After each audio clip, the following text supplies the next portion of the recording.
हम लोग पिछले वीडियो में अमेजन नदी क्षेत्र की सैर कर रहे थे।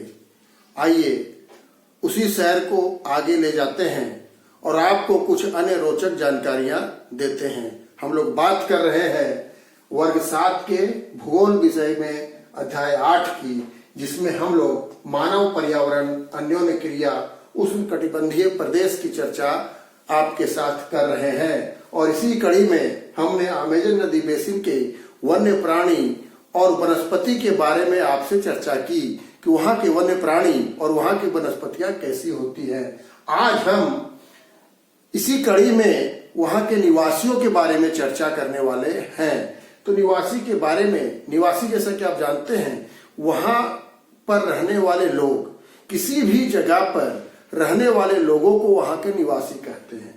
तो अमेजन नदी क्षेत्र में कैसे लोग रहते हैं, उनका मुख्य कार्य क्या है, मुख्य पेशा क्या है, उनकी जीविका कैसे चलती है, वहां पर कौन कौन सी कृषि होती है और वहां पर अन्य कौन कौन से साधन उनके लिए हैं, इसी के बारे में हम थोड़ी सी चर्चा आपके साथ करेंगे और कुछ रोचक जानकारियां भी आपको हम देने वाले हैं।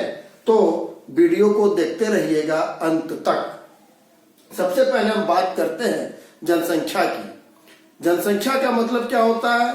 जनसंख्या का मतलब होता है किसी खास क्षेत्र में रहने वाले लोगों की संख्या।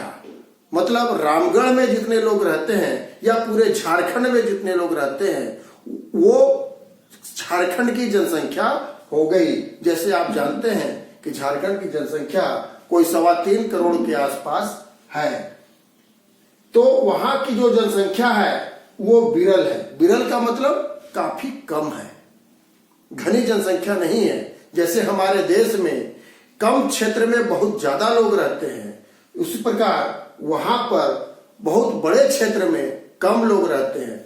ऐसी जनसंख्या को हम लोग विरल जनसंख्या कहते हैं। और ये विरल जनसंख्या क्यों है, इसके बारे में तो आप अनुमान लगा ही रहे होंगे। ये विरल जनसंख्या वहां की भारी वर्षा और उच्च ताप के चलते हैं।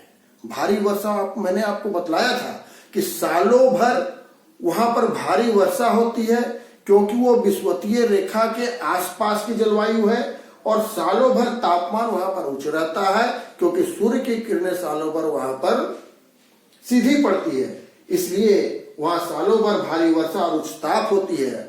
और इसलिए वहां पर हुमस, आर्द्रता बहुत ज्यादा होती है। और ये आर्द्रता जो होती है, ये मनुष्य के बसाव के लिए उपयुक्त नहीं है। इसलिए वहां की जनसंख्या काफी विरल है। और एक कारण और है, क्योंकि वहां पर घने जंगल हैं, इतने घने जंगल हैं कि सूर्य की रोशनी भी वहां नहीं पहुंच पाती। इसलिए भी वहां की जनसंख्या काफी कम है। अब हम लोग देखते हैं कि वहां के लोगों का मुख्य पेशा, मतलब जीविका के मुख्य साधन वहां के लोगों का क्या है। आप अनुमान लगा रहे होंगे कि जब भारी वर्षा, उच्च ताप, विरल जनसंख्या, ऐसी बातें हैं, तो वहां के लोग क्या करते होंगे। तो वहां के लोगों का मुख्य पेशा है लकड़ी काटना या लकड़ी का काम करना, मछली पकड़ना, कृषि का काम करना और खनन करना। लकड़ी काटना तो चूंकि वहां पर जंगल बहुतायत में है, जंगल इतने ज्यादा है वहां पर, तो वहां के लोगों का मुख्य पेशा हो जाता है लकड़ी काटना और लकड़ी का काम करना। दूसरा है मछली पकड़ना। चूंकि अमेजन नदी जो है वो विश्व की सबसे बड़ी नदी बेसिन है और वहां उस नदी में सालों भर पानी रहता है और उसकी बहुत सारी सहायक नदियां भी है। इसलिए इस क्षेत्र में मछली बहुतायत में मिलती है और मछली पकड़ना वहां के लोगों का मुख्य पेशा है। वहां के लोगों के भोजन का मुख्य आहार भी मछली होता है। इसी प्रकार कृषि वहां पर कैसे करते होंगे। कृषि योग्य जमीन काफी कम है, क्योंकि वो अमेजन नदी का घना जंगल क्षेत्र है। तो वहां पर कृषि योग्य जमीन काफी कम है, फिर भी कृषि होती है। कृषि का एक तरीका आप लोग जानते होंगे, कर्तन और दहन। कर्तन और दहन मतलब ये स्थानांतरित कृषि का एक तरीका लोग वहां पर अपनाते हैं, जो कि इस कृषि का सबसे पुराना तरीका कृषि का है, कर्तन और दहन। कर्तन का अर्थ होता है काटना और दहन का अर्थ होता है जलाना। इसका अर्थ हुआ कि जंगल को काटना और काट के जंगल को जला देना और उसके बाद जो जमीन खाली हुई उस खाली जमीन पर खेती का काम करना, और एक बार उस जमीन पर कुछ सालों के लिए खेती हो गई तो फिर उसको छोड़ करके फिर दूसरी तरफ बढ़ जाना। इस खेती को हम लोग कर्तन और दहन भी कहते हैं और स्थानांतरित कृषि भी इसको कहते हैं। ब्राजील में या अमेजन नदी बेसिन में इसका स्थानीय नाम है इस कृषि का रोक्का, और भारत में इस प्रकार की कृषि को आप लोग जानते हैं कि झूम खेती कहते हैं, जो कि उत्तर पूर्वी भारत के कुछ राज्यों में अभी भी प्रचलित है।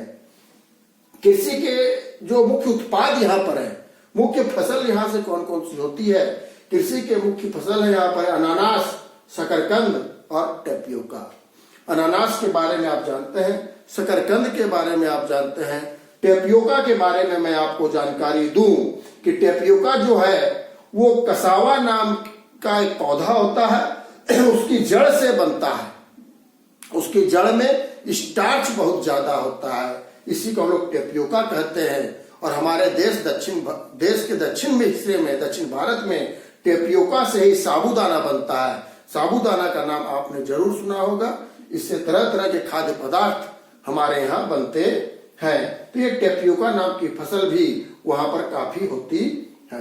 अब वहां के लोगों का घर कैसा होता है, मकान कैसा होता है वहां के घर लोगों का, हम लोग जान चुके हैं। क्योंकि वहां पर लकड़ी बहुतायत में है, वर्षा बहुत होती है, वहां पर घर भी जो होते हैं वो लकड़ी के बने होते हैं, और घर के जो छत होते हैं वो मधुमक्खी के छत्ते के आकार के होते हैं, और उन छत की ढलान तीव्र होती है। क्यों तीव्र होती है?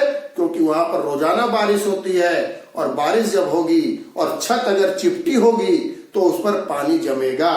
इसलिए छत जो होती है वो ढलान वाली होती है, ताकि पानी बरसे तो छत के ऊपर ना रुके। आजकल उस क्षेत्र में कुछ बहुमंजिले मकान भी बन रहे हैं, जिनको हम लोग अपार्टमेंट कहते हैं, स्थानीय भाषा में उसको मलोका कहा जाता है। वहां पर अब अपार्टमेंट भी बनने शुरू हो गए हैं। ये तो कुछ पुरानी बातें हैं, लेकिन वर्ष 1970 या 80 के पश्चात अमेजन नदी बेसिन क्षेत्र में भी विकास की बयार बह चली है। जिसे विश्व के सभी क्षेत्रों में विकास हो रहा है, ऐसे ही वहां भी विकास हो रहा है। अमेजन नदी बेसिन के घने जंगली क्षेत्रों को सड़क मार्ग, रेल मार्ग, हवाई मार्ग से जोड़ दिया गया है, और अब वहां पर हम लोग आसानी से आ जा सकते हैं। जहां पहले लोग जाने की सोचते नहीं थे, अब वहां सड़क मार्ग के निर्माण के कारण हम आसानी से जा सकते हैं। वहां पर एक बहुत बड़ा जो सड़क मार्ग बना है उसका नाम है ट्रांस अमेजन महामार्ग, ट्रांस अमेजन हाईवे जिसको हम लोग कहते हैं। गूगल सर्च में, गूगल मैप्स में आप इसको देख सकते हैं कि ये महामार्ग कहां से कहां तक जाता है। लेकिन हम लोग जानते हैं विकास के कुछ दुष्परिणाम भी होते हैं। जब हमको कोई घर बनाना होता है, सड़क बनानी होती है, या और कुछ विकास का काम करना होता है, तो हम लोगों को जंगलों को काटना पड़ता है। सबसे बड़ा दुष्परिणाम जंगलों का ही होता है। तो इसके दुष्परिणाम क्या हो रहे हैं? वहां के जो जंगल थे, घने जंगल, वो धीरे धीरे कटते जा रहे हैं। वहां की जो मूल आबादी, जो आदिवासियों की आबादी थी, उस आबादी का वहां से विस्थापन हो रहा है। मतलब एक जगह से दूसरे जगह वो जबरदस्ती वहां पर हटाए जा रहे हैं। और जब जंगल कटता है तो मृदा का अपरदन भी होता है, मतलब मिट्टी का क्षरण भी हो जाता है। तो इस प्रकार बदलाव विकास की बयार भी है, तो एक तरफ से उसके दुष्परिणाम भी उसको हम देखने को मिलते हैं। अमेजन नदी बेसिन के जो आदिम जनजाति है उसको हम लोग इंडियन कहते हैं। आपको जानकर आश्चर्य हो रहा होगा कि इंडियन तो हम लोग हैं, लेकिन वहां के मूल निवासी को भी इंडियन कहा जाता है, और ये विश्व की सर्वाधिक पिछड़ी जनजातियों में से एक है। तो इस प्रकार से हमने आपके साथ अमेजन नदी बेसिन के बारे में बहुत सारी चर्चाएं कर ली। वहां के जलवायु के बारे में, वहां की वनस्पति के बारे में, वहां के वन्य जीवों के बारे में, वहां के निवासियों के बारे में, वहां की कृषि के बारे में, वहां के निवासियों के पेशा के बारे में कई सारी बातें हमने आपसे शेयर की। उम्मीद है कि आपको ये बातें पसंद आई होंगी और आगे जाकर आप अन्य माध्यम से, गूगल के माध्यम से इन सारी चीजों को देखेंगे और समझने का प्रयास करेंगे। धन्यवाद।